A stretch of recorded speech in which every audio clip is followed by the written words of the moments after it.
Hi, this video is to help you interpret our Chartered Accountant or CPA level test for public practice.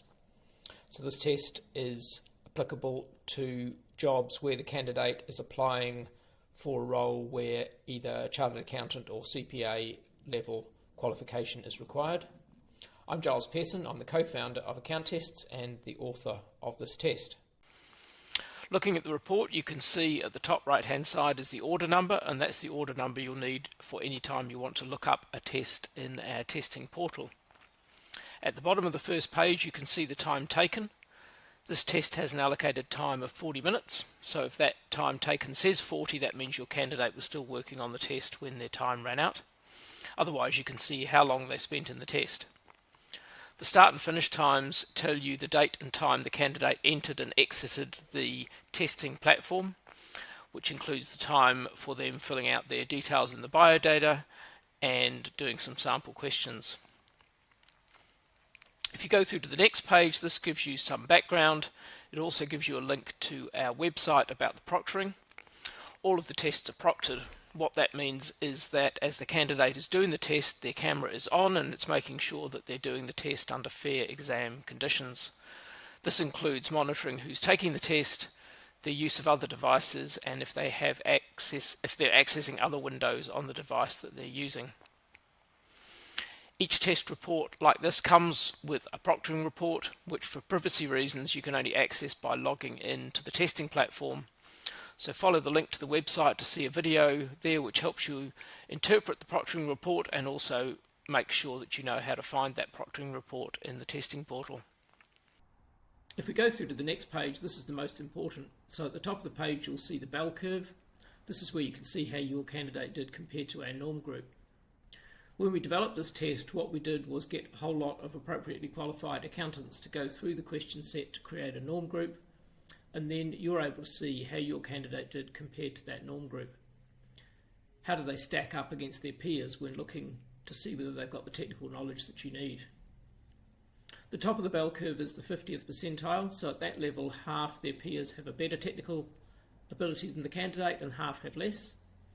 At the 75th percentile, the candidate is better than 75% of their peers or of the norm group, and so on. Because there's always some variety in the seniority of a job that you're advertising, you'll need to make a judgment as to how high a candidate's technical knowledge needs to be to justify keeping them in the hiring process. Taking on a candidate whose skills are less than you might prefer might mean you need to consider what training or mentoring the candidate might initially need.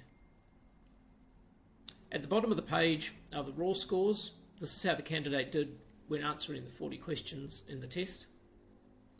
The raw score is compared to the norm group raw scores, and that's how we came up with the percentiles for the bell curve. The test is generally quite hard, so the raw scores reflect that, which is why the percentile score is the most important one for comparing the candidate against their peers. In the raw scores section, the green bar is the questions they got correct, the red bar is the ones they got wrong, and the grey bar is the questions they didn't answer. We use the raw scores for all the analysis in the rest of the report. So on the next page you can see the first level of analysis. This looks at the questions based on difficulty. So how did they do on the easier questions versus the harder questions? You'd expect to see them do better on the easier questions. If that's not the case, then you'll need to look in more detail at the topic analysis, what questions they didn't answer, and potentially at the proctoring report. After this, we analyse by topic. We go through the different topics covered by the test, and you can see where the candidate's strengths and weaknesses are. This might be useful if some of the topics are more or less important for success in the role. Also, they might highlight some specific training requirements or where you might need to initially have more oversight over the output of the candidate. So here we're looking at accounting. So that's making sure the candidate has a strong grasp of the basics of accounting. Business advisory and analysis is using financial information for decision making.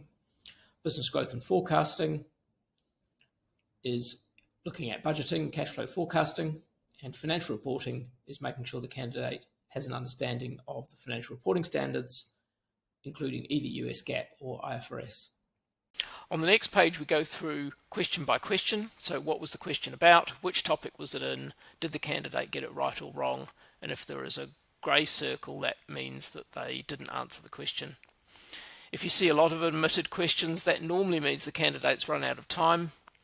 And what that in turn means is the material was probably too hard for them.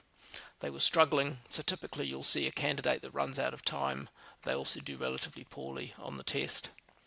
For a candidate who's confident in the material, 40 minutes is long enough to comfortably answer all the questions. The last page gives you some hints about interpretation, which is pretty much what we're doing here, and our contact details.